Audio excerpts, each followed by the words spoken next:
आज आम्ही निघलो आहोत बाहेर फिरायला, कारण आज आहे संडे. संडे म्हटलं तर फन डे. मग स्टेशनवरून आम्ही पकडली ट्रेन आणि पोहोचलो खोपोलीला. खोपोलीला तर भयानक गर्दी होती आणि ट्रेनमध्ये तेवढीच. स्टेशनवर तर चालायलाही जागा नव्हती अगदी. त्यानंतर आम्ही पकडली रिक्षा. रिक्षाने आम्ही पोहोचलो गगनगिरी महाराजांच्या आश्रमात. तिथे पोहोचण्यासाठी एका पर्सनला 20 रुपये लागतात. त्यानंतर त्यानंतर चप्पल वगैरे काढून पाय धुवून आम्ही लागलो दर्शनाच्या रांगेत. तिथेच रांगेच्याच शेजारी आपल्याला जेवणासाठी महाप्रसादासाठी कुपन मिळतात, ते तुम्ही घेऊ शकता. तसेच गर्दीमध्ये आम्ही मस्त रांगेत थांबलो आणि त्यानंतर दर्शन घेतलं स्वामींच्या समाधीचे. आणि इथे बघा, इथे इतकी सुंदर गंगा नदी आहे. इतकं छान वाटतं ते मंदिराच्या परिसरात.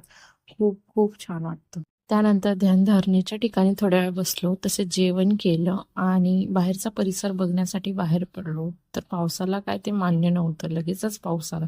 म्हटलं मस्त फोटो वगैरे काढावे, पण पाऊसच आला. मग थोड्या वेळ थांबलो. मग त्यानंतर असं वर चढ होतं, त्या ठिकाणी आम्ही गेलो.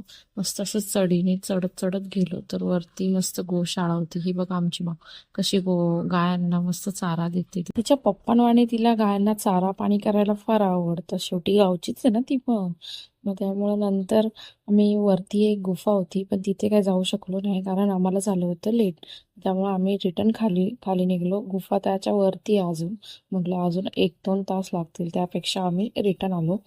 त्यानंतर माऊत बघा कशी पळते, जसं तिला मोकळं भेटलं ना सगळं.